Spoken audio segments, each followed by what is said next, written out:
Nah, di dalam apa namanya? Dalam rehabilitasi dan rekonstruksi itu adanya situ pasna. Yang sudah saya terangkan ya. Ya, itu pas lah. Apa itu situ pasna? Masih ingat ya? Gitu pas lah gitu. Tindakan pasca bencana seperti itu apa? Nah, Apa? Aku lupa baca toh. gitu pas. Nah, bentar Pak. Pengkajian kebutuhan Ya, pengkajian kebutuhan pasca bencana. dan pasca bencana. Itu apa? Bentar toh. Itu adalah suatu rangkaian kegiatan dari pengkajian dan penilaian akibat analisis dampak dan perkiraan kebutuhan yang menjadi dasar bagi penyusunan rencana aksi rehabilitasi dan rekonstruksi pasca bencana. Ya, Pak.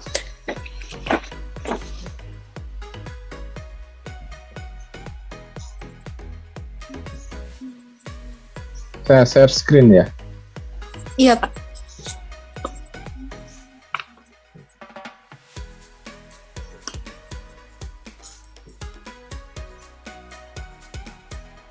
Sudah muncul?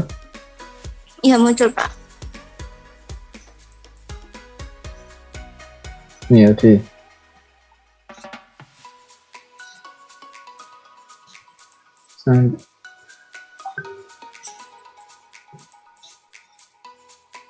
ini di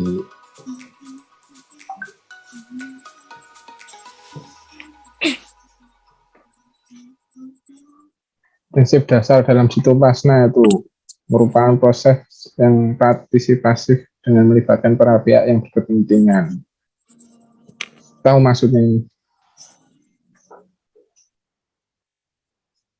Iya, Pak. Tahu maksudnya proses yang partisipasif dengan melibatkan pihak yang berkepentingan dalam prosesnya? Mengajak lembaga-lembaga kemasyarakatan untuk ikut membantu apa? Membantu akibat bencana, Pak. Ya itu betul, tapi kalau bicara di pemerintahan itu berarti mengajak dinas atau Dinas mengkoordinir dinas-dinas apa namanya dinas. terkait. Iya, Pak. Contohnya kalau di tempatnya Mbak Dwi itu atau ya di daerah lah itu ada namanya dinas sosial, Dinas sosial. terus ada dinas pekerjaan umum, ada PU. dinas perumahan, Iya. ada dinas yang berkaitan ya maksudnya, Iya, Pak. ada dinas pekerjaan umum atau mungkin kalau lebih spesifik lagi kepada perempuan dan anak-anak atau yang disebut dengan kelompok rentan itu ada PPAPM. Iya, Pak.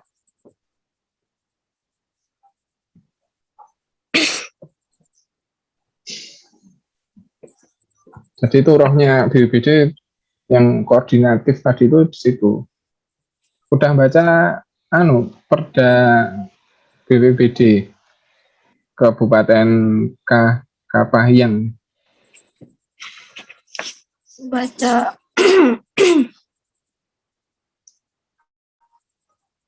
Peraturan daerahnya udah baca belum? Ada, udah, Pak. Terus ini lanjut ke slide ya. Yang kedua mengutamakan pengamatan terhadap akibat dan dampak bencana serta kebutuhan pemulihan yang berbasis bukti. Jadi saya bicara di daerah Surakarta ya. Iya, Pak. Kalau tidak ada bencana itu BPBD mengadakan pelatihan atau sosialisasi situ pasna ke kelurahan-kelurahan. Jadi ketika ada kejadian kelurahan mengajukan, lah BPBD nanti sifatnya verifikasi kejadiannya betul apa saja yang dibutuhkan. Iya. Kira-kira harus melibatkan dinas apa aja. Contohnya ada orang yang depresi akibat bencana. Oh, berarti kita harus menggandeng dinas Dinas sosial. sosial. Karena kalau di Solo ya, Iya, Solo itu ada bidang rehab sos di dinas sosial. Jadi apa namanya, dinas sosial itu nanti yang membantu secara teknis. Tapi kita tidak melepaskan begitu saja, kita juga harus tahu. iya, iya, Pak. Terus menggunakan cara pandang pengurangan risiko bencana dalam analisisnya, sehingga situ pasca dapat mendukung rehabilitasi dan rekonstruksi yang dapat membangun dengan lebih baik dan lebih aman. Pak, paham ya ini? Iya, Pak. Yang selanjutnya menggunakan cara pandang berbasis hak-hak dasar, sehingga pengajian terhadap akibat dan dampak bencana berorientasi pada pemulihan hak-hak dasar tersebut. Jadi kita nggak menuntun sampai bagus banget, kita hanya memicu aja, trigger aja. Iya, Kira-kira kebutuhan dasarnya apa yang iya, Pak. terus menjunjung tinggi akuntabilitas dalam proses maupun pelaporan. Kenapa harus akuntabilitas? Akuntabis supaya dapat dapat apa, Pak? Dapat memprediksi resiko, apa prediksi Nah, apakah kan apa prediksi akuntabilitas itu sifatnya dapat dipertanggungjawabkan. Jadi jawaban. Iya. kemarin kan udah yang soal Kemarin apa dapat ya akuntabilitas kebijakan-kebijakan itu. dapat dipertanggungjawabkan ya. Allah aku udah jawab. Jadi kalau ditanggungjawabkan, misalnya dalam rehabilitasi ini perlu apa saja? Oh, untuk penghiburan anak-anak butuh Iya, dibelikan mainan, iya, terus dibelikan apa namanya tas sekolah, atau biar dia seneng lagi, biar mentalnya bisa bangkit lagi. Contohnya gitu ya. iya, Pak. Nah, di situ kan mesti ada apa namanya? Ada harga, yaitu Oh ya, untuk harganya jangan melebihi yang di pasaran. Untuk iya, tas iya, apa, merek apa, speknya iya, besarnya seperti apa. Nah, itu akuntabilitas itu seperti itu ya. iya, Pak. Terus selanjutnya lingkup jitu pasna dan sektor dan aksinya.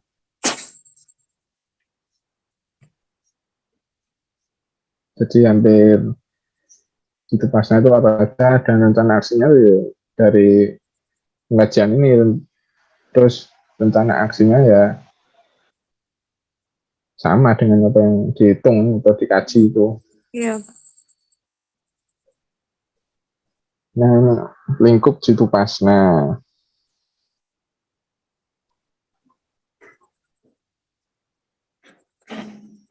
Pak. Bisa kebaca? Bisa, Pak. Sektor permukiman, perumahan, prasarana lingkungan, dan permukiman. Ini kira-kira dengan dinas apa? Dinas PU tuh. Dinas PU, dinas, ya hampir benar.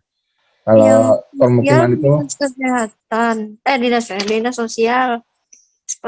Pemukiman, ekonomi,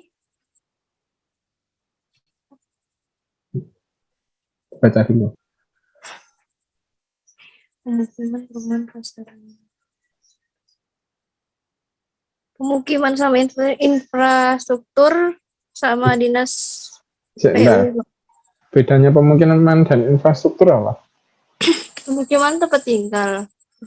Infrastruktur itu bangun prasarana umum untuk Seperti jalan, hmm, bangunan prasarana sosial, bukan. ya itu tadi disebutkan ini, kayak jembatan, terus apa namanya, eh, gedung ya bisa, contohnya gedung untuk sekolah. Iya, Itu yang infrastruktur itu lebih masuk ke dinas pekerjaan umum. iya, Kalau pemukiman itu ke namanya dinas pemukiman. dinas pemukiman. Kalau sekarang namanya dinas perumahan kawasan pertanahan. Iya Pak. Kalau di sana nggak tahu namanya ya. Iya Pak. Terus, jadi Cuma dinas PU udah. gimana? Enggak, cuman ada dinas PU.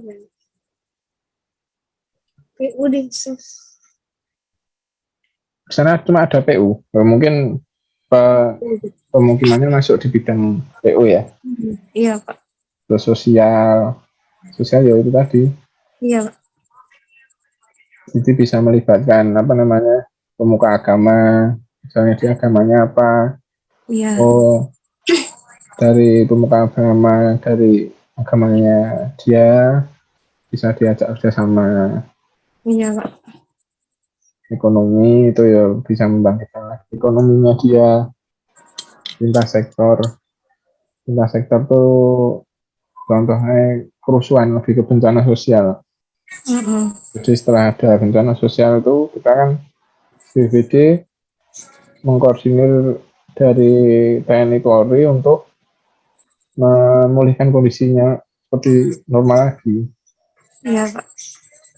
Rentan konflik Pak ya. Ya, terus selanjutnya ini tadi paham ya. Iya Pak. Oke, selanjutnya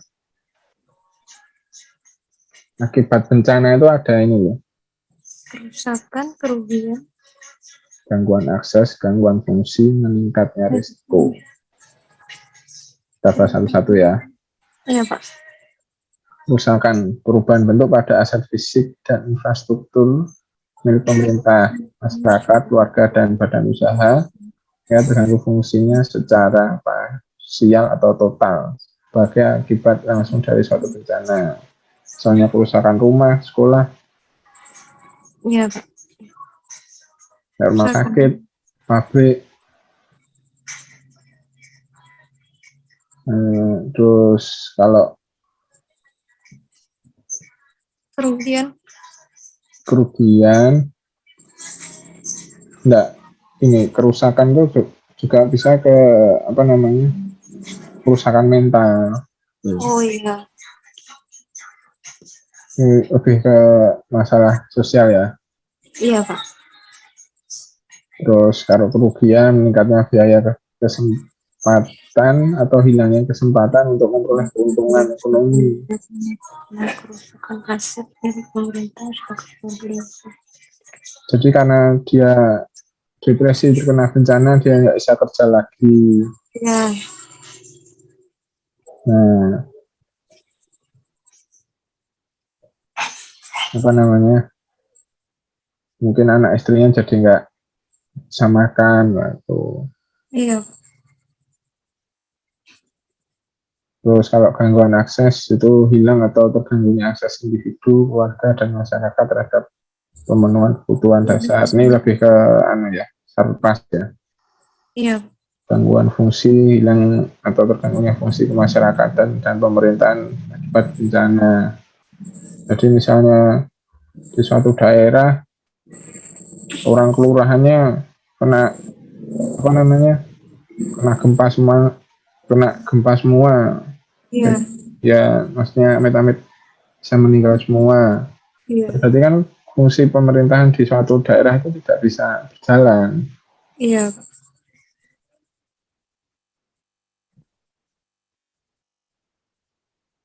Terus meningkat risiko kerentanan, turunnya kapasitas individu, keluarga, masyarakat, pemerintah, dan usaha akibat dari suatu bencana. Jadi setelah bencana meningkatnya risiko terkena bencana susulan seperti epidemi atau penyakit. Iya Pak. Contohnya, ini kena banjir, jadi WC tidak bisa berguna, dia harus mengungsi. Iya. Nah, di pengungsian itu ternyata banyak nyamuknya, malah terkena demam berdarah, Iya. atau bisa kalau di hutan banyak daerah hutannya bisa terkena malaria atau disentri. Nah, itu harus diperhatikan. Iya.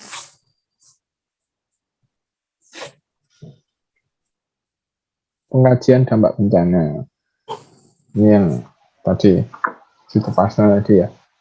Iya Pak.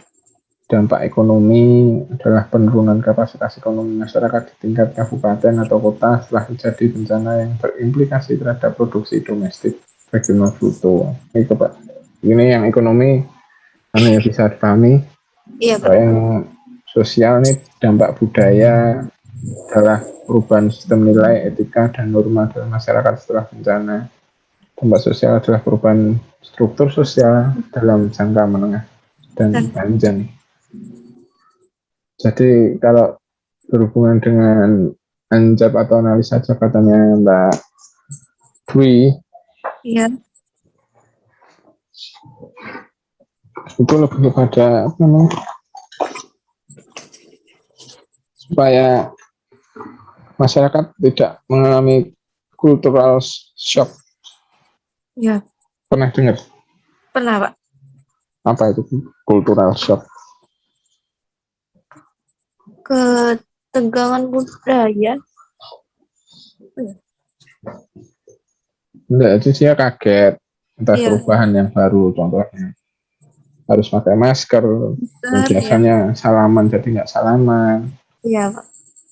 Nah itu berarti apa namanya, ya kalau secara makro kan kita nggak salaman tuh gunanya apa Iya. tuh, maksudnya ya tidak, virusnya tidak menyebar. Iya, Pak. Terus pembangunan, Manusia. dampak pembangunan manusia adalah dampak bencana terhadap kualitas kehidupan manusia dalam jangka menengah dan jangka panjang yang diukur melalui indeks pembangunan manusia, indeks ketimpangan gender, dan indeks kemiskinan multidimensional. Gimana? Ada yang tanyakan?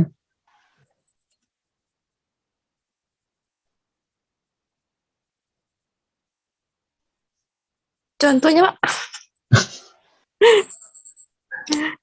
Ya, dari dampak pembangunan manusia adalah dampak bencana terhadap kualitas kehidupan manusia dalam jangka menengah, jangka panjang.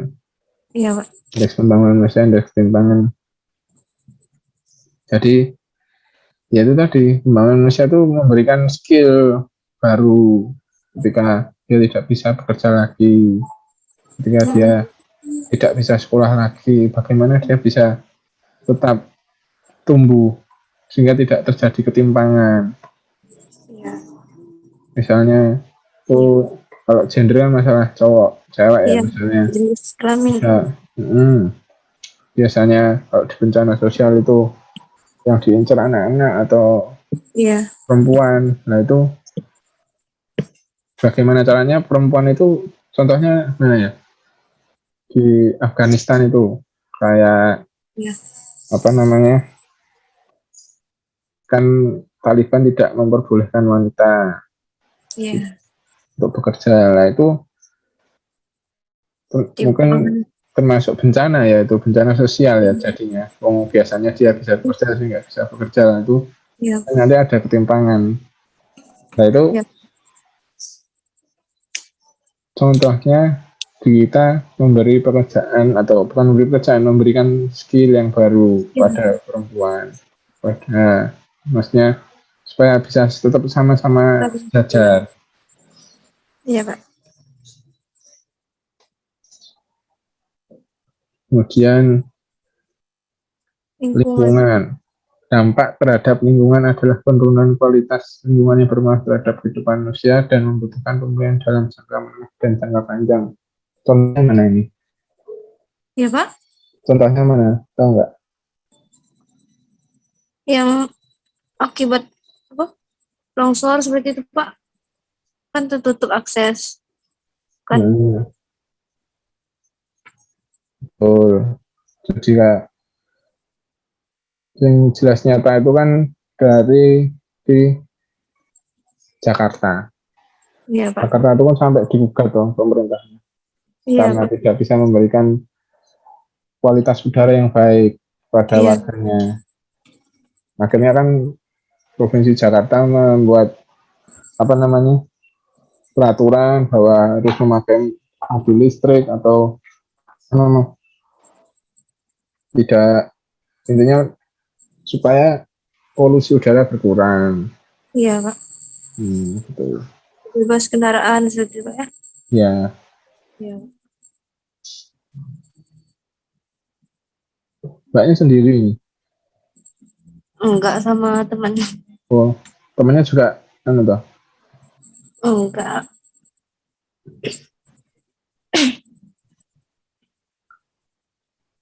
Terus pengkajian kebutuhan pasca bencana. Kalau tadi pengkajian dampak bencana ya. Iya, Pak. Ini kebutuhan. Ya, kebutuhan. Jadi sebelum masuk ke kebutuhan, kita harus mengerti Iya, dampaknya itu apa aja dari suatu bencana. Ini iya, kemungkinan besok keluar juga, Mbak, di soal Mbak iya, Pak. tadi. Kemungkinan. Iya, Pak. Soalnya kalau SKB itu saya rasa lebih ke teknis. Teknis, Pak, ya. Teman saya kemarin ujian SKB pemadam kebakaran bandara. Iya, Ditanya sampai spesifik. Contohnya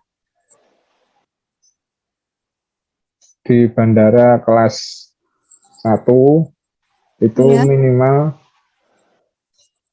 tampungan air di truk truk pemadam itu harus berapa ribu liter. Oh, iya. Itu kan sudah masuk ke teknik ya. Iya, Pak. Dia drop. Jadi dia dari soal 100 cuma benar 40 Hmm. karena tidak menguasai teknik tadi. Teknis. Jadi nanti apa, tidak ada salahnya kalau ini juga dipelajari.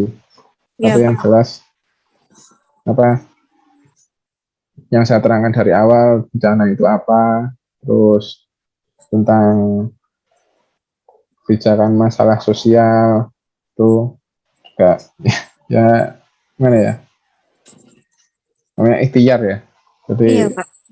semua harus dicoba Iya, dipelajari. iya, Pak. Selesai, selanjutnya konsep. Udah, anu nggak kebuka nggak di situ? Selesai, Pak. Oh selesai, berarti saya ganti dulu. Iya, Pak. Mbak, stop share.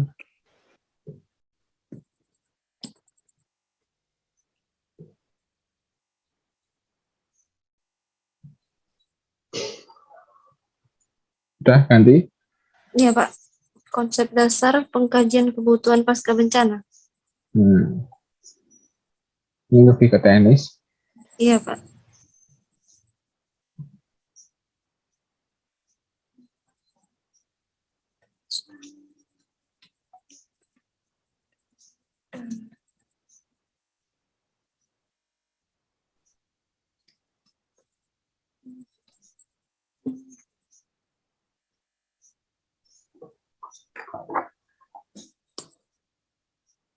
Jadi ini komponen dalam satu pasna.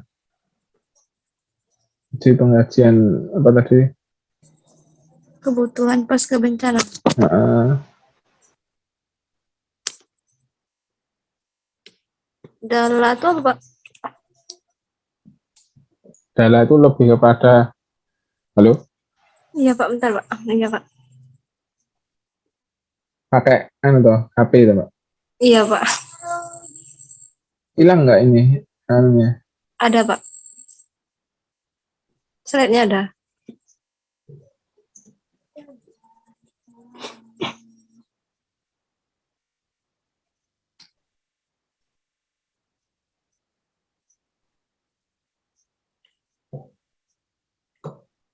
Di pengajian kerusakan itu nanti digabung dengan pengajian gangguan akses, pengajian gangguan fungsi peningkatan risiko. Nah, itu kan ada apa namanya dijahit ini tuh.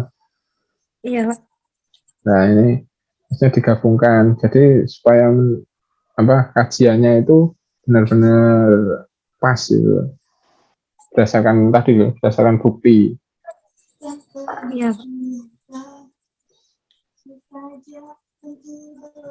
Terus selanjutnya, nah ini tadi sektor dalam revitalisasi dan rekonstruksi sektor perumahan, infrastruktur, ekonomi, produktif, sosial, dan lintas sektor. Tadi sama ya. Iya, Pak. Pedoman operasional atau Situpasna.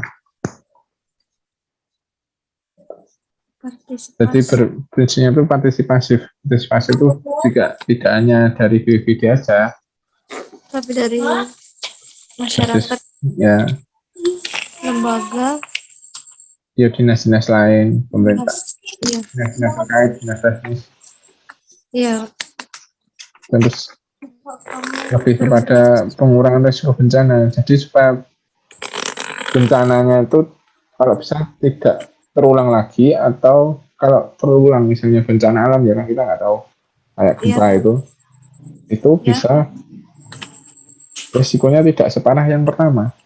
iya. Meminimalisir, Pak ya. Iya, pengurangan risiko bencana. Iya, Pak. Terus pemenuhan hak dasar, contohnya sandang, pangan, terus tempat tinggal, Iya, Pak. transparan, dan akuntabel tadi sudah Iya, Pak. dibahasain, menghargai kelompok rentan dan gender, orang tua, Iya, lansia, wanita. perempuan, dan anak-anak. Iya, Jadi prinsip dari Situpasna ini dipegang dulu. iya, Pak. Terus ini tadi kan pengajian akibat bencana, dampak, terus pengajian kebutuhan. Ini kan komponen supaya pengajiannya benar-benar jitu. Iya. Selanjutnya, alur komponen Situpasna.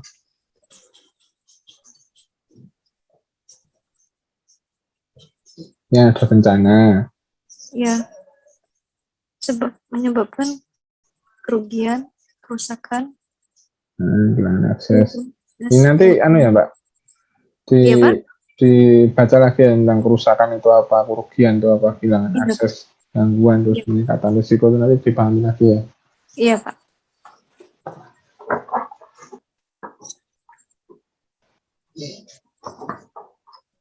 Ini Mbaknya kopas apa ngetik sendiri yang tugasnya?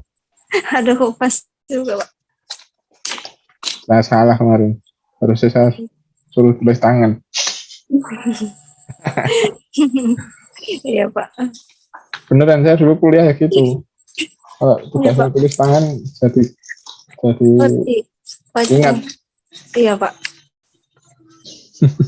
Tapi ya keriting tangannya. Iya, Pak.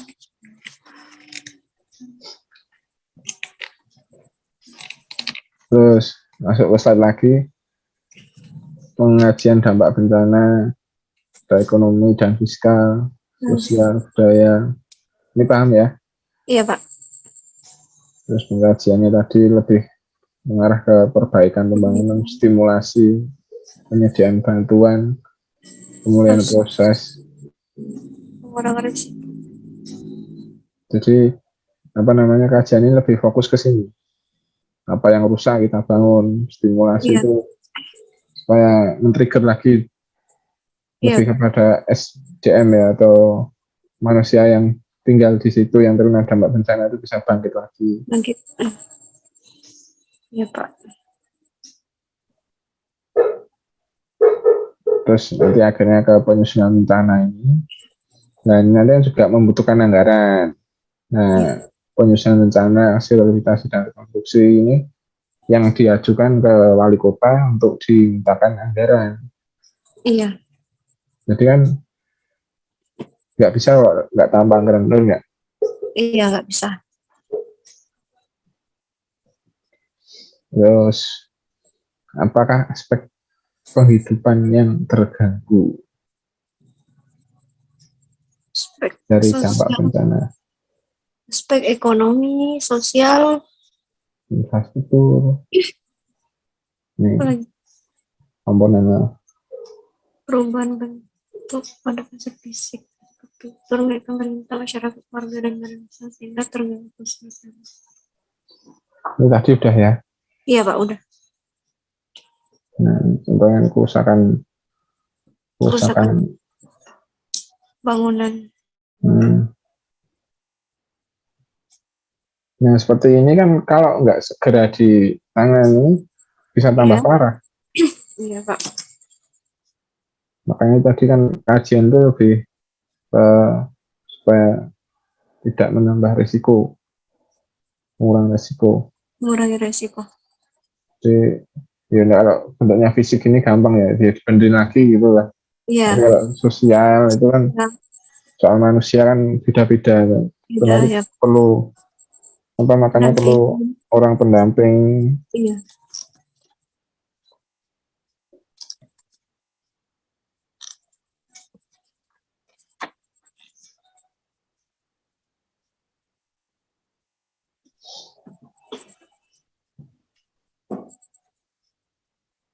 Contohnya ini. Nah ini kan kalau nggak segera di apa Perbaiki. perbaiki kan bisa tambah parah, nggak bisa Iya, digunakan lagi. Kalau sudah seperti ini, nah kerusakan rumah itu kan ada kerusakan ringan, sedang, sama rusak udah. berat. Iya, Kalau seperti ini nih namanya rusak berat karena tiang-tiang dari penyangga rumah itu sudah nggak bisa dipakai lagi. Jadi harus dihancurkan dan dibuat baru. Ini kalau soalannya ya fisik. iya Pak.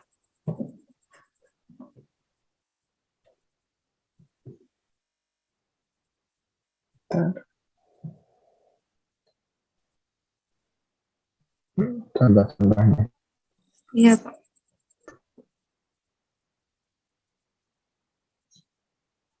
Jenis kerusakannya dia. Ya kalau besok soal nggak tahu sih Iya Pak. apa namanya keluarga soal seperti ini, tapi siapa tahu ya. Iya Pak. Rusak berat, badan jalan atau bangunan jembatan sebagian besar rusak secara fisik lebih dari 70%. Nanti dibaca sendiri aja. Iya Pak. Atau ada yang ditanyakan? Oh, ini. Enggak Pak. Beneran. Iya Pak. Dibaca dulu.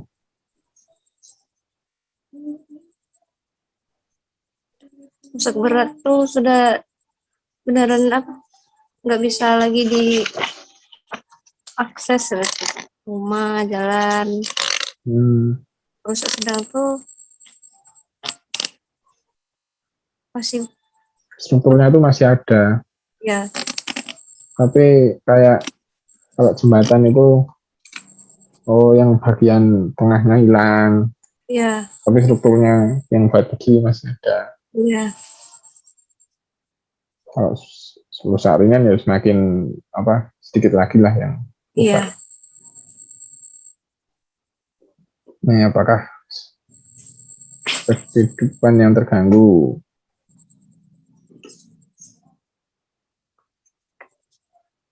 Kerugian tadi udah iya, ya, iya Pak. gangguan aset sudah, Iya. dan fungsi sudah.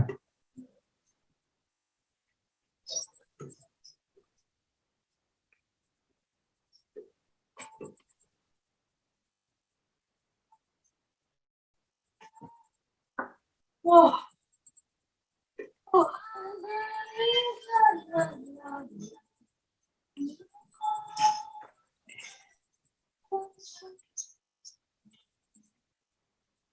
Ini lebih ke sosial nih, sektor tentang aksi sosial dan sosial dan kemanusiaan. Rusaknya fasilitas publik, kerugiannya biaya penyediaan layanan jadi lebih mahal atau mungkin tidak ada lagi untuk layanan yang dibutuhkan masyarakat. Iya Pak.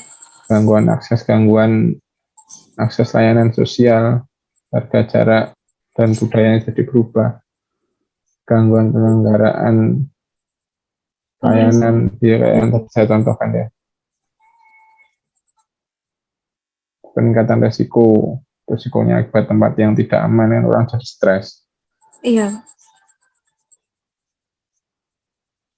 Jadi kan hampir sama yang di lintas sektor. Akibat konflik, jadi terganggunya kegiatan sosial, orang jadi takut untuk kerja, orang jadi takut buat untuk keluar rumah contohnya, itu kan juga dampak bencana sosial.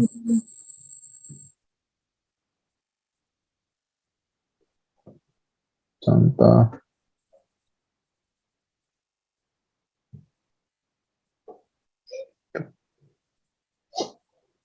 bisa nggak bisa ngasih contoh nggak? Yang ini.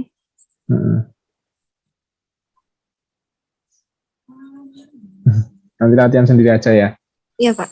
Kita masuk ke materi selanjutnya yang udah dikasih, yang analisis kebijakan masalah sosial paket 3. Modul, Pak ya? Iya. Modul.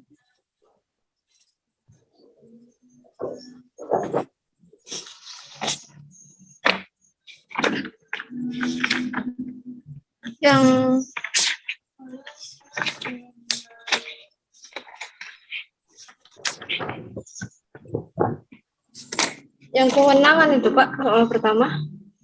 Jabatan fungsional tertentu yang mempunyai ruang lingkup tugas. Oh, yang itu. Ya, Pak.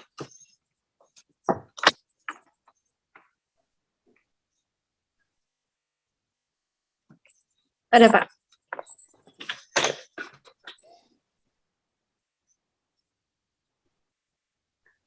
Yang nomor 1, jabatan fungsional tertentu yang mempunyai ruang lingkup tugas, tanggung jawab, dan wewenang untuk melaksanakan kajian dan analisis kebijakan dalam lingkungan instansi pusat dan daerah dinamakan Jabatan fungsional analisis kebijakan. Betul.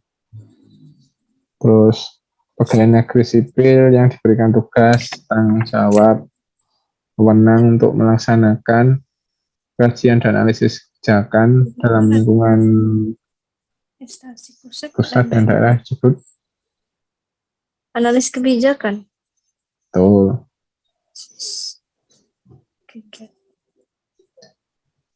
Kegiatan mengkaji dan menganalisis kebijakan dengan menerapkan prinsip profesionalisme, akuntabilitas, integritas, efisiensi, dan efektivitas untuk mencapai tujuan tertentu atau menyelesaikan masalah-masalah publik dinamakan kajian dan analisis kebijakan.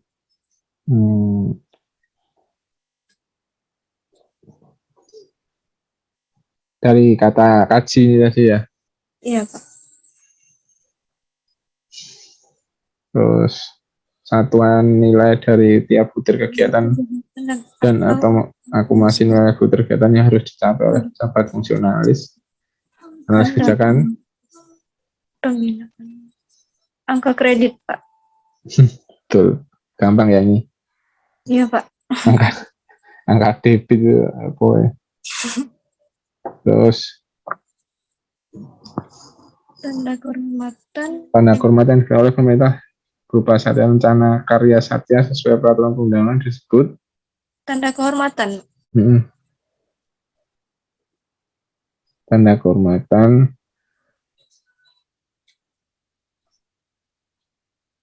organisasi profesi yang Pak, rencana kehormatan. Rencana, Pak.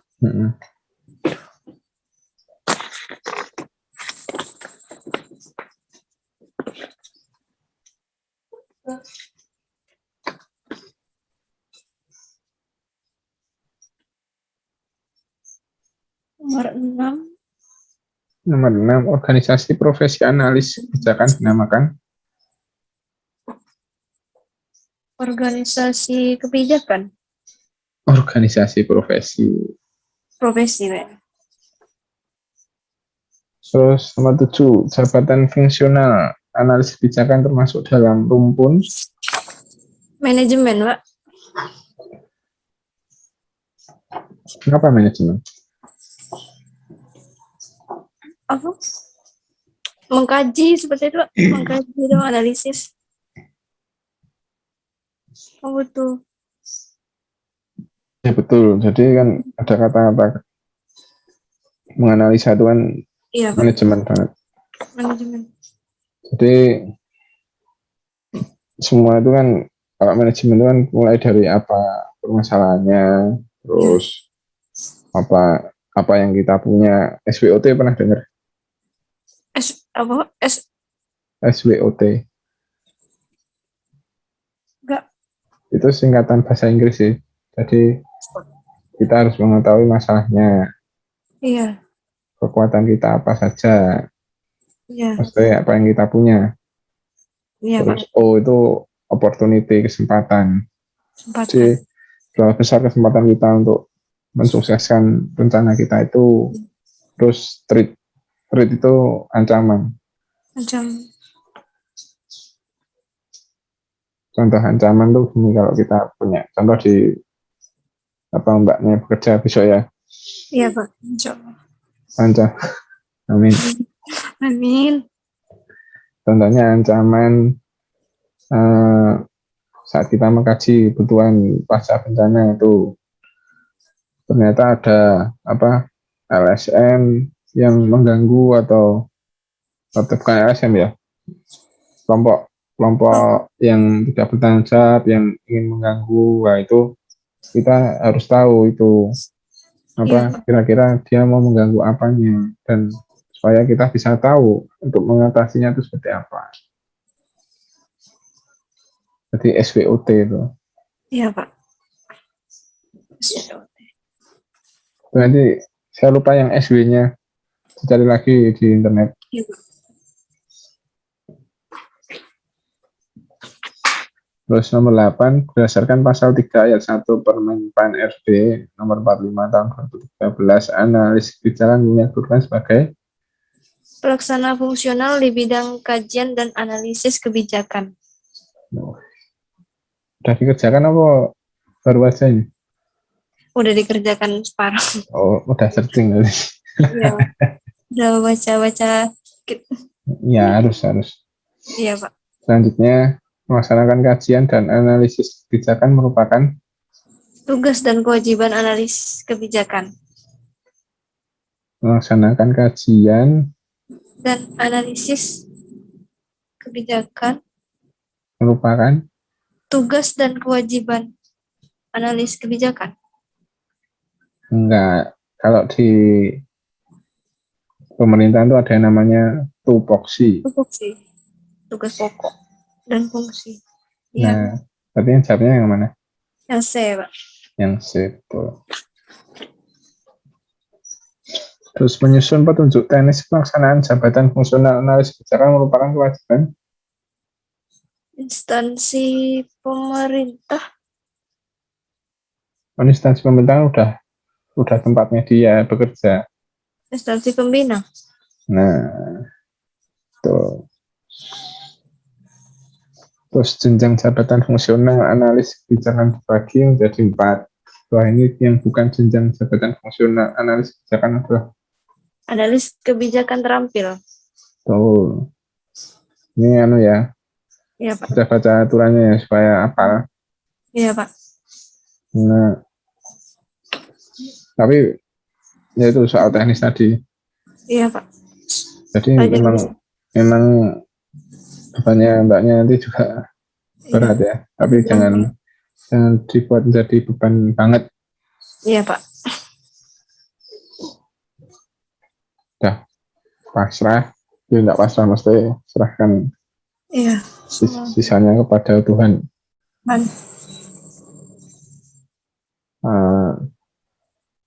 Kalau saya pernah dikasih tahu itu, Iya. ya kalau berdoa ya Tuhan berilah itu, ya Allah berikan, mohon keberuntungan dan keberanian. Iya. Kenapa kok gitu? Tahu nggak? Nggak tahu. Keberuntungan itu selain yang maha kuasa, ada yang bisa nggak menggagalkan nggak? Enggak. Nah ya, jadi berilah keberuntungan. Iya. Kemudian kenapa keberanian? Keberanian. Enggak. Beranian tuh, jadi tidak ragu-ragu dalam menentukan. Pilihan atau Mm-mm. Tuhan iya tuh ya. mesti kan ngasihnya apa namanya, Iya, pilihan-pilihan hidup. ngasihnya kan pilihan atau istilahnya Iya, udah ngasih 80% tinggal pilihan. 20%-nya lah itu kita mohon keberanian supaya bisa berani mengambil keputusan. Contohnya kalau besok ngerjain soal ya bisa tidak ragu-ragu gitu loh. Iya, Pak. Terus ini nomor berapa ini tadi lupa ya? Nomor Nomor 11 ya. iya, Jenjang jabatan fungsional analis kebijakan dibagi menjadi 4. Bahwa ini yang bukan jenjang jabatan fungsional analis kebijakan adalah analis kebijakan terampil. betul. Terus unsur kegiatan jabatan fungsional analis kebijakan yang dapat dinilai angka kerja terdiri dari Unsur utama dan penunjang. betul. Subunsur kajian dan analisis kebijakan terdiri dari kecuali ada kata kecuali. Pengembangan riset. Betul.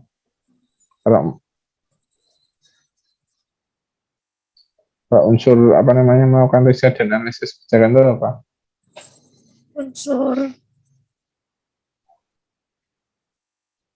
unsur unsur penunjang. Hmm, betul. Terus selanjutnya unsur utama kegiatan jabatan fungsional analis kebijakan terdiri atas. Pendidikan, kajian kebijakan, dan pengembangan profesi. Jadi betul. Jadi mungkin besok juga ini soalnya akan dimodifikasi. Ya Iya, soal seperti ini jarang. iya, Jadi apa namanya lebih ke soal cerita. Nanti ada si A atau si B iya, yang menduduki jabatan apa. iya, Jurnalis dia tuh memiliki unsur-unsur apa. Itu soalnya contohnya seperti itu. iya, Jadi pemahamannya diperkuat lagi. iya, Pak. Jadi imajinasinya dimainkan. Oh Iya, Pak. kalau mbaknya baca misalnya aturan ini maksudnya apa? Oh kalau diimplementasikan di kenyataan di pemerintahan itu seperti apa? Iya, Pak. Terus selanjutnya nomor 15 subunsur pengembangan profesi dalam kegiatan jabatan nasional. Analis kebijakan terdiri dari Kecuali soal melakukan publikasi hasil kajian kebijakan.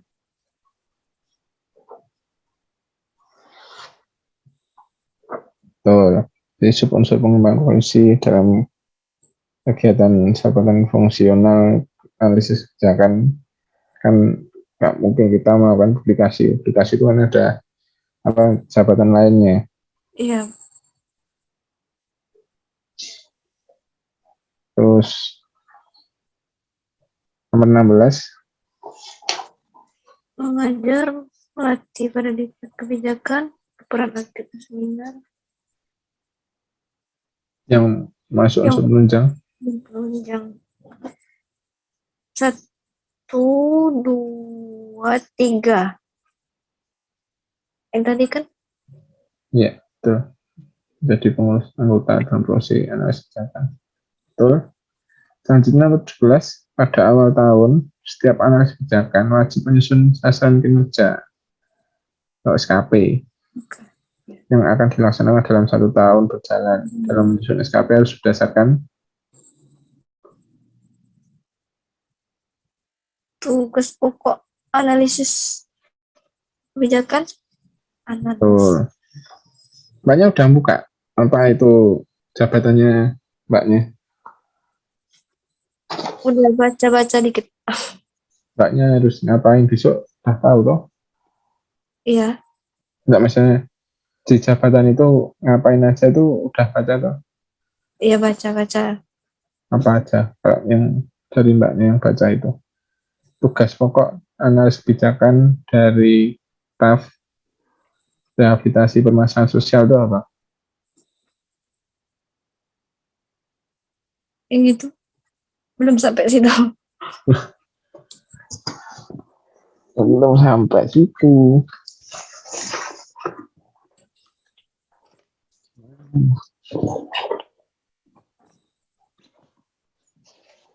Menganalisis dan mengkaji rehabilitasi Pak ya. Mbaknya harus paham itu dulu. Iya Pak. Yang rehabilitasi tadi Pak ya. Ya, soalnya Tupoksi. kita kan besok SKB. Iya Pak. Saya bilang apa kemarin? Bidang. Harus menguasai. Bidang. Nah, betul. Iya. Jadi besok rencana di pelajaran selanjutnya saya mau masuk ke Perda, kemudian apa kita sharing ke maksudnya kejadian-kejadiannya. Sama ini nanti yang slide terakhir dikerjakan ya Mbak. Saya Iya. contohnya saya kasih contoh kasus bencana di yang baru aja lah, yang biar gampang ya. Gunung Semeru. Iya Pak. Dengar kan? Iya dengar Pak. Pasti tahu beritanya itu toh. Iya. Di mana? Gunung Semeru itu di mana? Di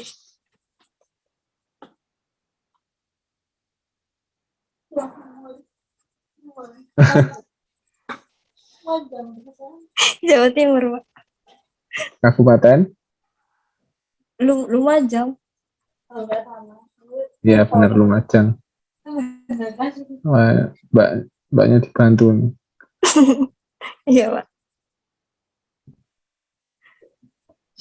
Pernah main ke Jawa. Kau orang Jawa? Enggak Pak.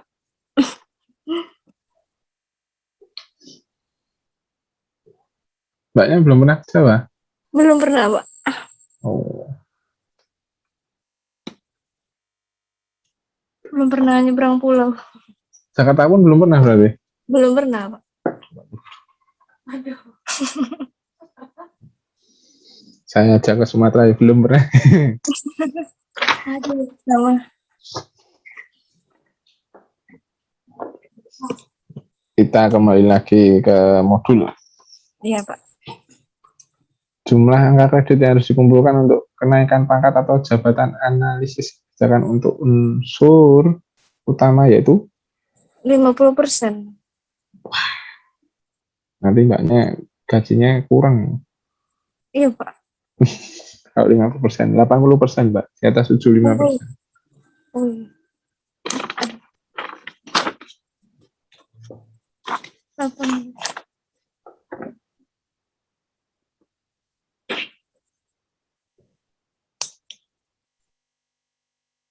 Iya Pak.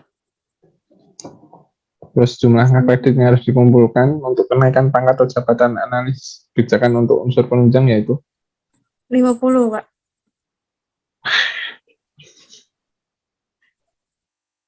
unsur penunjang itu 20%. Berarti kan apa namanya, unsur penunjang itu kan lebih kepada kayak disiplin gitu loh. Oh iya. Sikap. Iya. Perilaku. Untuk selanjutnya, untuk mendukung objektivitas dalam penilaian dan penetapan angka kredit, setiap analis kebijakan wajib mendokumentasikan seluruh satuan hasil yang diperoleh sesuai dengan SKP yang ditetapkan setiap tahun Pak. Betul. Jadi kan SKP, dari SKP ini kan apa, dari nomor 17 itu tadi ya. Iya Pak.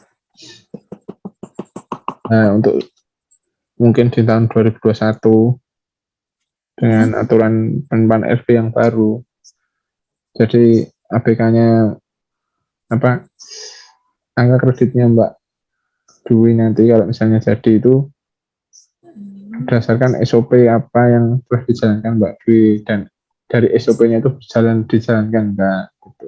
Iya. Nah, biar tahu SOP-nya dijalankan itu harus didokumentasikan. Iya Pak. baik foto atau mungkin laporan kegiatannya. Ya, Sulit Pak sekarang PNS. iya. Emang Yang harus dokumentasi semua, Pak. yang kemarin saya bilang tuh, yang biasanya dikerjakan orang 3 harus bisa dikerjakan orang 1. Iya, Pak. Terus untuk selanjutnya ya, Iya, untuk Pak. menjamin objektivitas penilaian dalam penetapan angka kredit, pejabat yang berwenang menetapkan angka kredit dibantu. Tim penilai. Nah, betul. Memberikan pertimbangan terhadap hasil penilaian angka kredit dalam SKP dan angka kredit pelaksanaan tugas penunjang analis cara merupakan tugas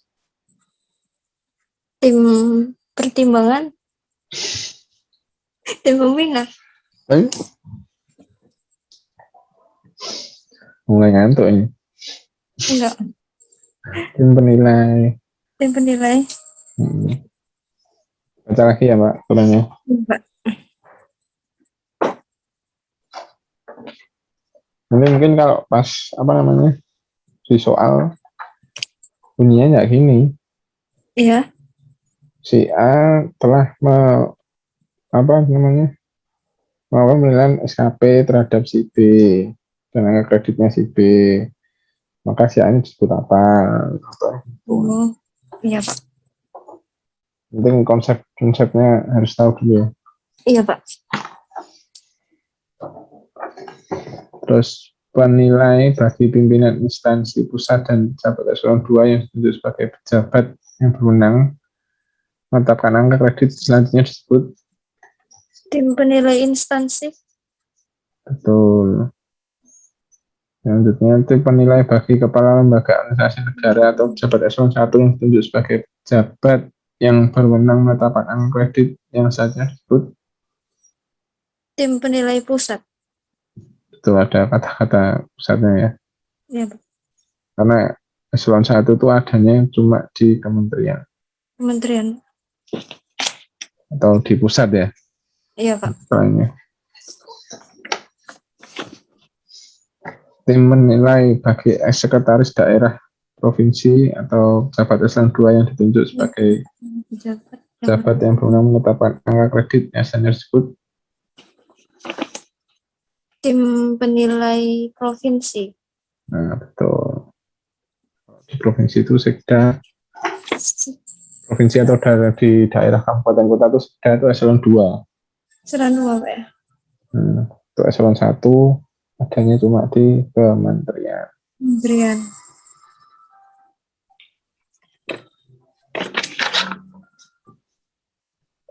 Yang nomor selanjutnya ini gimana? Pernyataan di atas merupakan syarat menjadi tim penilai adalah Tim penilai kabupaten. nomor 26. Iya benar-benar. Nomor 27, nomor 27.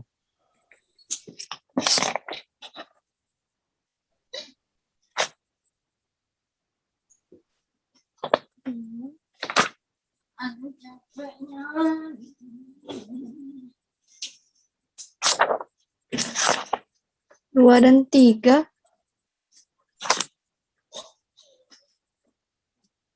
Udah baca aturannya? 1 dan 2.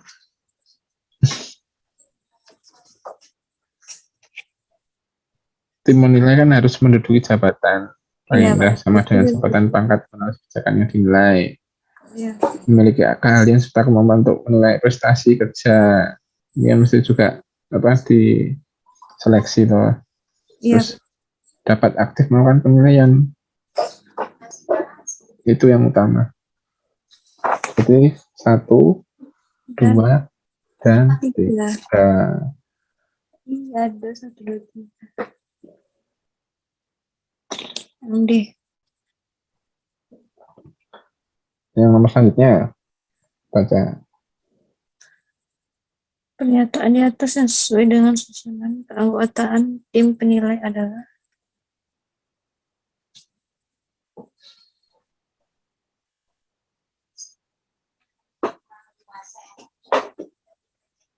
1, 2. seorang ketua merangkap anggota, Orang sekretaris berangkap anggota, dan 124 lah, paling kurang 3 anggota. nah betul, itu kelompok. Paham ya? Iya, Pak. Terus nomor 29.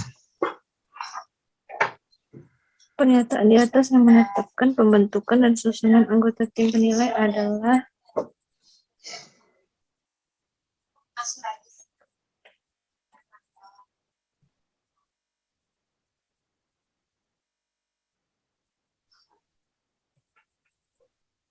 semua benar, Pak.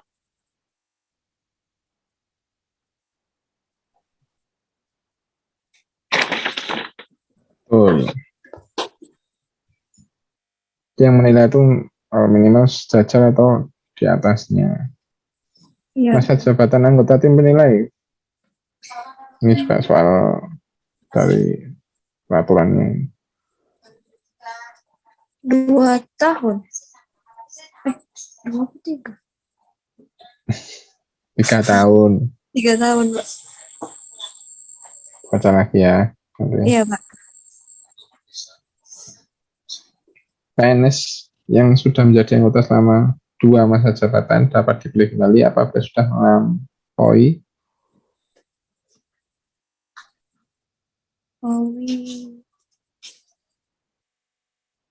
Satu masa jabatan. tuh. Jadi apa namanya?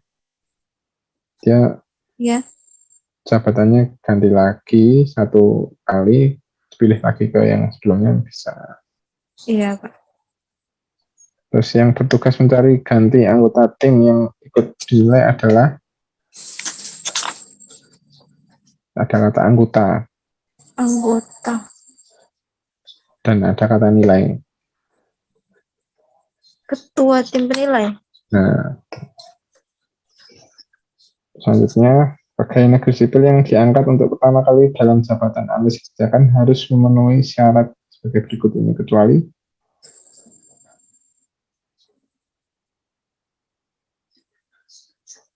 Pertama kali. kecuali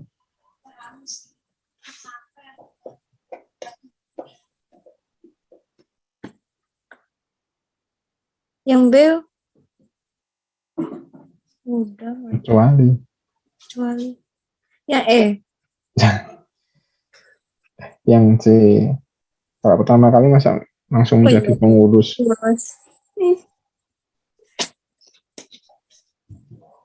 Terus pengangkatan pegawai negeri sipil dari jabatan lain ke dalam jabatan analis kebijakan dapat dipertimbangkan dengan ketentuan sebagai berikut.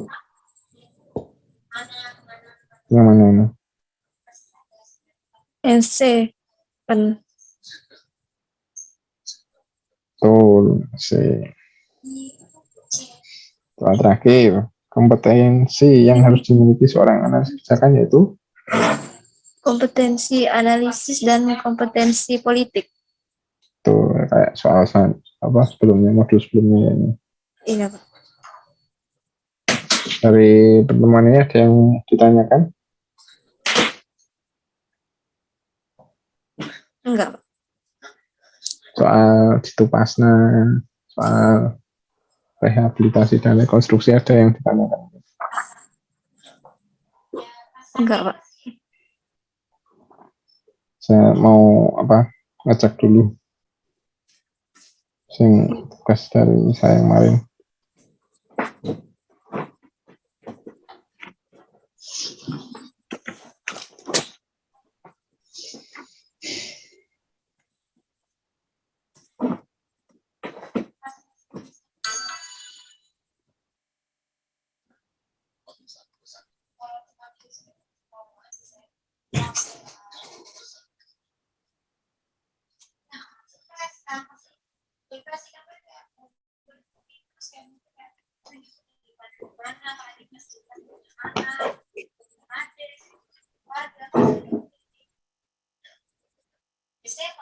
Saya tanya ya. Iya, Pak. Kegiatan membantu masyarakat, ini soal rehabilitasi. Iya, Pak. Kegiatan membantu masyarakat terkena dampak bencana Ya, Sebagai maksud dilakukan melalui upaya pelayanan sosial psikologis berupa psikologis, pendampingan, bimbingan konseling, pendamping, konseling dan pendampingan, bantuan konseling pendampingan, dan konsultasi. Terus apa? Itu pendampingan benar, tapi yang jawaban bantuan konseling dan konsultasi tadi kurang konsultasinya. Kemudian ya, setelah pendampingan, pendampingan, pelatihan, betul, dan apa tadi, kegiatan psikososial. contoh kegiatan psikososial tahu? Contoh psikososial apa ya? Memberikan seperti anak-anak itu diberikan mainan apa? Hiburan seperti itu, Pak. Kan? Ya, bisa disebut dengan parenting. Atau parenting? Enggak, Pak. Ya, diajak bersosialisasi intinya itu. Bisa. Parenting.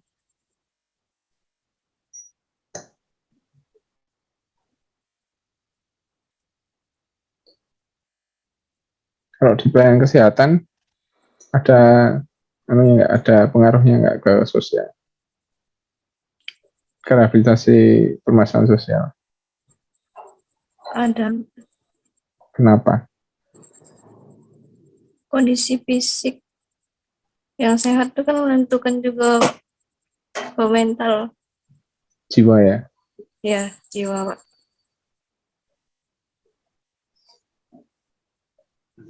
Terus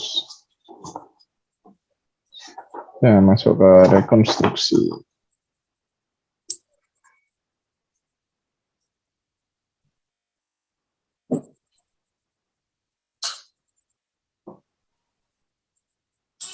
Kalau rekonstruksi tadi apa? Masih ingat?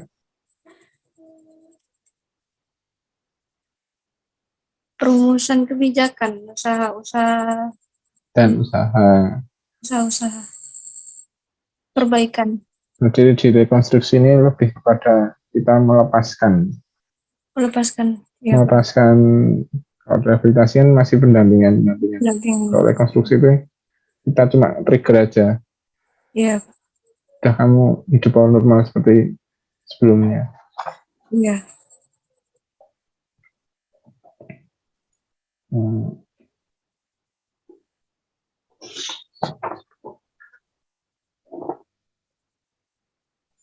Nah, permasalahan sosial itu kan lebih ke konflik ya. Ya, Pak. Hmm. Tegangan, Upaya-upaya untuk rekonsiliasi dan resolusi konflik ini apa aja?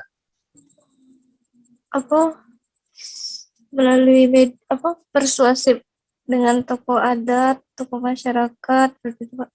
Terus memperhatikan Perhatikan nilai-nilai sosial budaya, situasi, kondisi, dan karakter dari kelompok masyarakat yang ada di situ. iya, Pak. Kemudian pemulihan sosial ekonomi budaya untuk membantu masyarakat yang kena dampak bencana dalam rangka pemulihan kondisi kehidupan sosial ekonomi. Iya, Itu melalui apa aja? pembinaan, pemberdayaan, Nah, salah ini. Yang advokasi dan konseling. Ya hampir sama sih kayak tadi. iya, Pak. Tapi advokasi itu sifatnya lebih apa ya? Ke, Itu kayak ke apa namanya? Mau trigger dia supaya bisa bangkit lagi. iya, Pak. Dan stimulan aktivitas sih, contohnya ya diberikan pekerjaan Kerjaan. atau apa nih? Kalau nggak punya pacar harus dikasih pacar, bukan kan? Ojek. istilahnya. Terus pelatihan untuk Latihan. menambah skillnya dia ya. Iya, mengasah Terus masih di pemasaran sosial sih sebenarnya. Pemulihan iya, keamanan dan ketertiban ditunjukkan untuk membantu masyarakat dengan memulihkan kondisi keamanan. iya. Kegiatan pemulihan ekonomi, keamanan dan ketertiban dilakukan melalui upaya apa? Upaya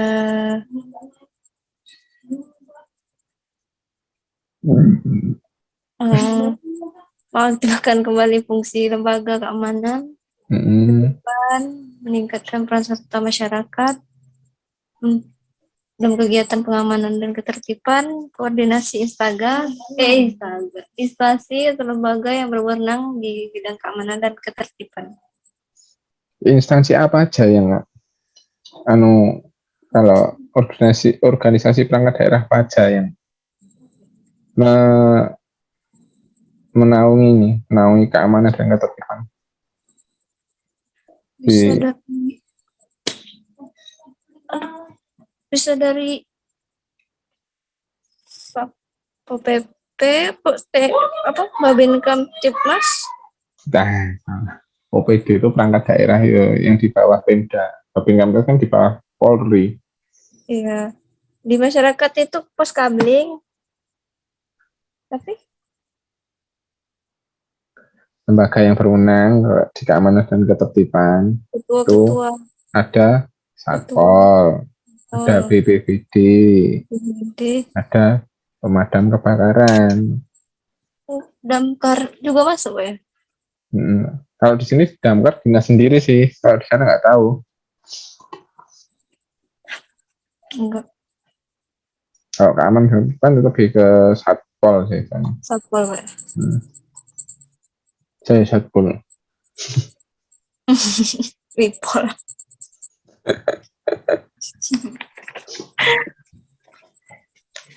Tahu itu TikTok ya. Iya Pak. Instagram, Facebook. Saya Satpol. Pemulihan fungsi pemerintah ditunjukkan untuk memulihkan fungsi pemerintahan kembali seperti kondisi sebelum terjadi bencana. Kegiatan pemulihan fungsi pemerintahan dilakukan melalui upaya Aktifkan kembali pelaksanaan kegiatan tugas-tugas pemerintah, penyelamatan dan pengamanan dokumen-dokumen negara, konsolidasi para petugas pemerintah, konsolidasi itu apa? konsolidasi sih hubungan kerja, konsolidasi hubungan pemerintahan. Dalam hubungan apa ya di pemerintah ada 3, Iya Pak. konsultasi, koordinasi, dan konsolidasi. Jadi tidak hanya di pemerintahan sih, di unsur masyarakat itu ada yang aslinya ini hierarki. Iya. Konsultasi itu seperti apa?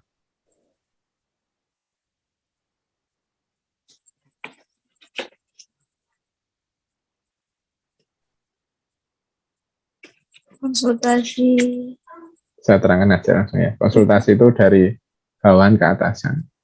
bawahan ke atasan. Kalau koordinasi levelnya sama. Iya. Bawahan atasan juga. Apa? Bawahan atasan juga.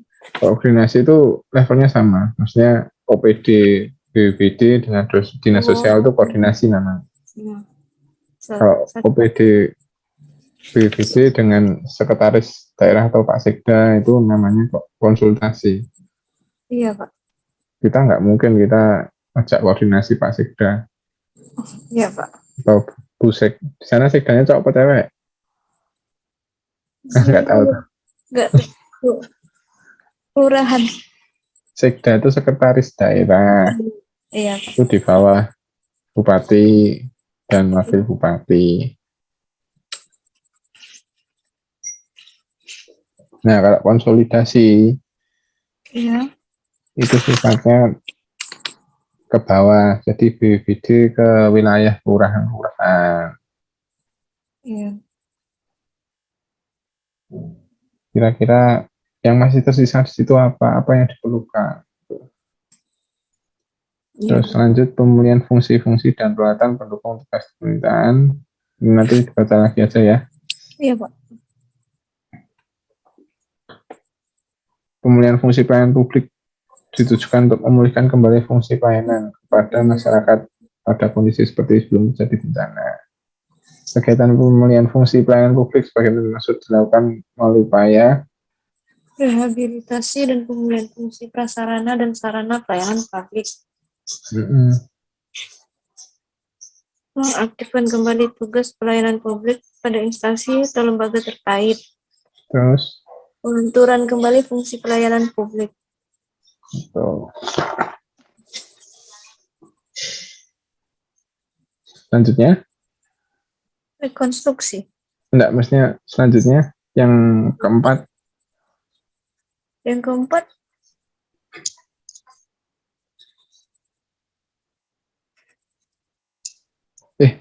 Udah tuh. udah Pak.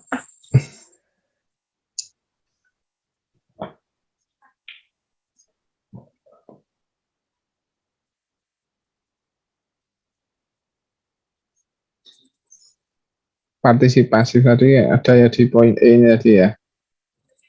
Iya Pak. Partisipasi. Peran lembaga organisasi masyarakat dunia usaha masyarakat dilakukan institusi terkait. Peningkatan kondisi sosial ekonomi dan budaya dilaksanakan oleh institusi terkait di bawah koordinasi Badan Penanggulangan Bencana bersama-sama dengan masyarakat. Dan melalui upaya-upaya pembinaan, pemberdayaan kelompok, melibatkan kelompok, mendorong menciptakan lapangan usaha yang produktif, memperhatikan fasilitas. Nah, fasilitas kelompok-kelompok sosial yang rentan untuk dapat meningkatkan kemampuan mereka ya Pak. Ini kelompok rentan Iya Pak.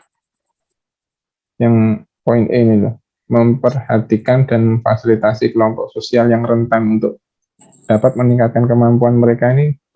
Contohnya apa?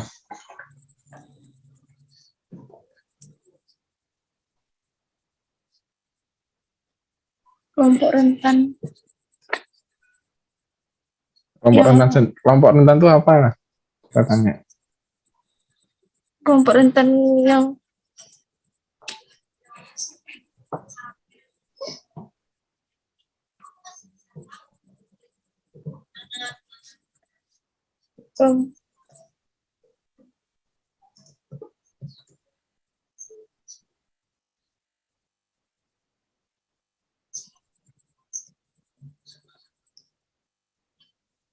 contohnya anak-anak tadi Pak. Wanita. Wanita hamil. Iya. Yang Kan disabilitas. kesulitan tuh dia. Iya. Wanita hamil itu. Nggak mungkin dia bisa lari. Nggak mungkin Iya, Pak. dia bisa ngangkat yang berat-berat. Iya Pak. Terus fakir miskin. Lansia. Bisa nggak? Lansia masuk nggak Pak? Masuk. Fakir miskin. Fakir miskin ya. Karena dia terbatasan dana, dia kan nggak bisa untuk beli apa-apa itu. Nah, makanya kita harus memperhatikan itu dulu yang namanya kelompok rentan. Kemudian penyandang cacat, disabilitas. Karena mereka kelompok itu memiliki hambatan-hambatan yang mungkin lebih karena hambatan itu dia tidak bisa memenuhi kebutuhan dasarnya secara mandiri. Iya. Lagi kalau akibat bencana. Iya. Peningkatan fungsi pelayanan publik dilaksanakan oleh terkait koordinasi badan pemerintah. Sudah.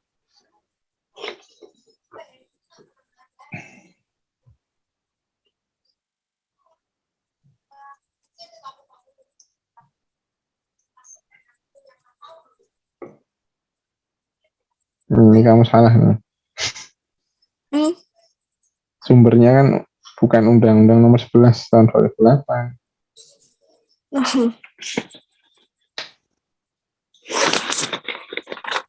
Peraturan kepala. Peraturan kepala.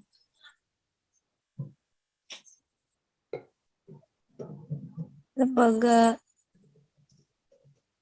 peraturan kepala.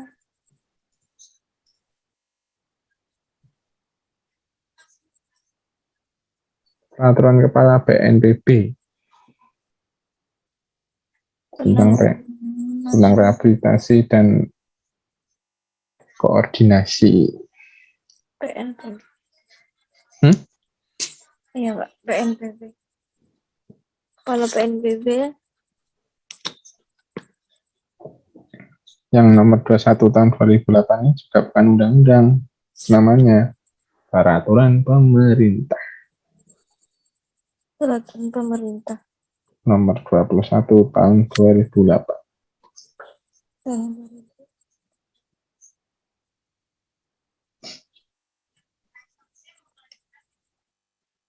Iya Pak, salah.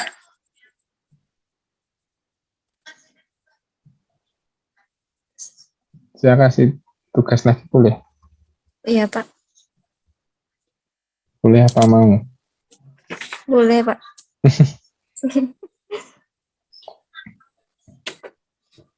Besok selanjutnya Iya Pak. di perda itu dibaca lagi. Saya nggak suruh apa anu aja. Perda perda nomor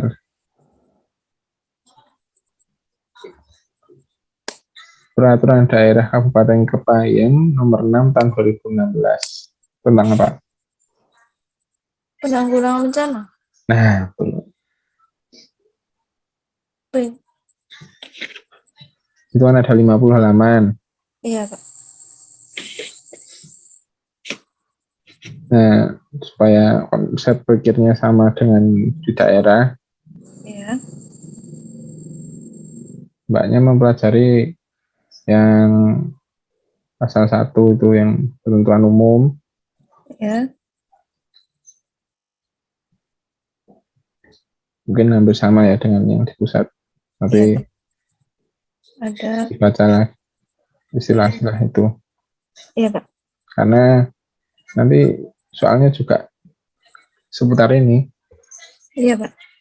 teknisnya, jadi harus tahu apa namanya, Besar. apa itu lembaga internasional itu apa, lembaga usaha itu apa, korban bencana itu apa menurut konsep dari Perdani di kabupatennya Mbak Dwi, Iya. dana siapakah itu apa.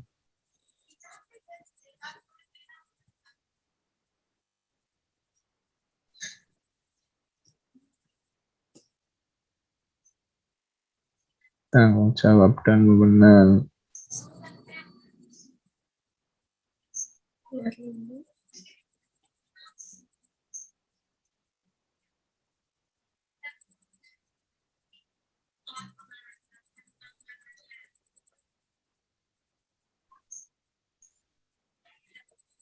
Tanggung jawab dan wewenang. Terus apa namanya, ya dibaca yang soal pencegahan itu apa, terus darurat itu apa, Iya terus Pak. rehabilitasi dan rekonstruksi itu apa. Iya.